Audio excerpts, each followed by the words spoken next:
자, 이어서 중국 시장은 지금 어떻게 돌아가고 있는지, 또 국내에서는 어떤 것들을 봐야 될지 알아보도록 하겠습니다. 자, 나우차이나 현대차증권의 정진수 연구원입니다. 연구원님, 안녕하십니까?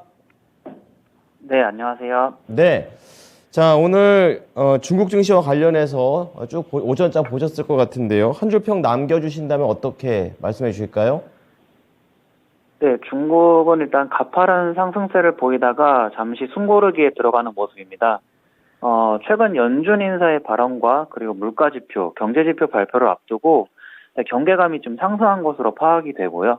어차피 지금 상해지수가 이제 전고점인 3,200포인트를 앞둔 상황이기 때문에 한 번쯤 쉬어갈 만한 그런 마디지수에 왔다고 보시면 되겠습니다. 그래도 긍정적인 부분은 아직 시장 분위기가 꺾일 만한 시그널이 보이지 않았다는 점이 되겠고요.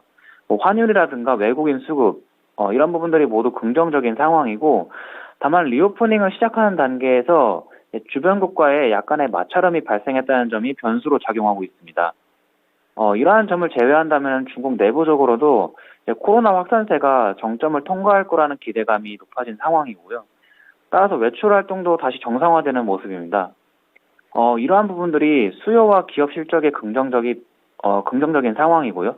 최근에 중국 증시에서 강세 업종을 살펴보면은 에너지나 화학, 은행, 가전과 같은 이런 시클리컬 업종들이 유독 강한 상황입니다.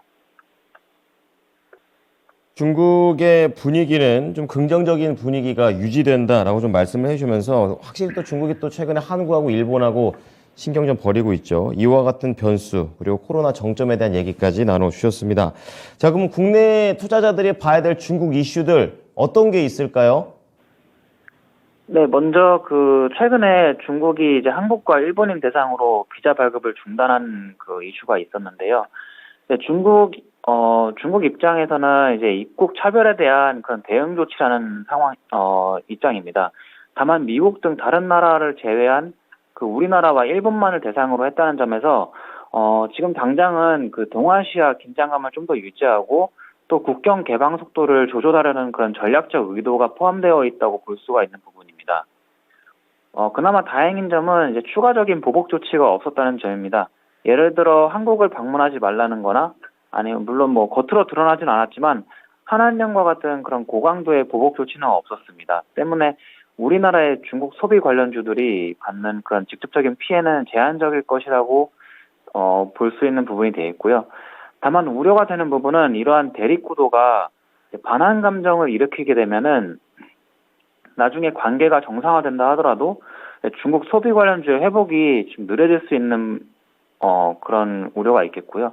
결국에는 중국 내부적으로 이제 코로나 확산세가 진정되고 좀 우리나라 입장에서도 이제 중국발 코로나 유입에 대한 경계감이 낮아지는 것이 중요하겠고요.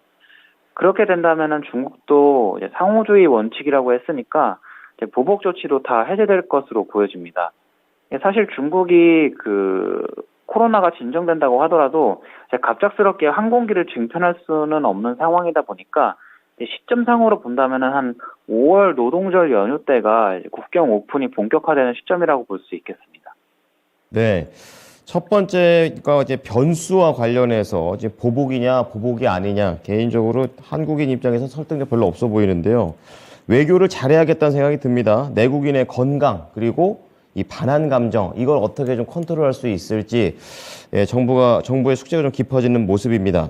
두 번째 이슈 어떤 게 있을까요? 네, 그리고 최근에 중국 전기차 시장의 2022년 성적표가 발표됐는데 승용차 도매 판매량이 650만 대로 판매 침투율 30%에 근접을 했습니다. 중국 전기차 시장 입장에선 가장 호황을 보낸 한 해였는데 올해부터는 보조금이 종료되고 또 매크로 환경 또한 우호적이지 않다 보니까 이제 우려에 대한 목소리도 나오고 있습니다. 물론 아직 침투율이 30%대이기 때문에 내연기관 대체 수요가 충분하지만 그보다 더 근본적인 대책이 필요한 상황이 되겠고요. 그래서 전기차 기업들은 생산 원가를 관리하던가 아니면 수출을 통해서 활로를 모색하려는 움직임이 있습니다. 현재 중국 자동차 수출 물량 중에서 한 40%가 전기차인 만큼 전기차가 수출 효자 품목으로 떠오르는 상황이 되겠고요. 우리나라 기업 입장에서는 이제 가성비를 내세운 그런 중국 전기차 기업들과 이제 글로벌 시장에서 경쟁 구도가 본격화될 것으로 이제 예상됩니다. 네. 자, 전기차 시장의 호황에서 이제 조금 우려 구간으로 들어가는 것 같습니다. 이러한 것과 관련해서 국내 2차 전지라든지 전기차 관련된 종목들 잘 체크를 해봐야겠습니다. 자, 마지막으로 경제 지표와 일정 어떤 것들이 예정되어 있나요? 네, 오늘 일단 CPI가 먼저 발표가 됐습니다. 그래서 그 물가 자체는 대체로 일단 컨센서스를 하회를 했고요. CPI가 이제 1.8% 상승, PPI가 0.7% 하락을 하면서 인플레이션 우려가 낮아진 걸 넘어서서 PPI는 마이너스로 전환하면서 수요 침체를 일부 반영했다는 것으로 이제 해석이 되고 있고요. 일단 계절적인 요인에 의해서 1월은 다시 반등할 가능성이 높습니다. 다만 중국은 여전히 저물가인 상황에서 인민은행의 통화 정책을 운용할 수 있는 폭이 더 넓어졌다고 보시면 되겠고요.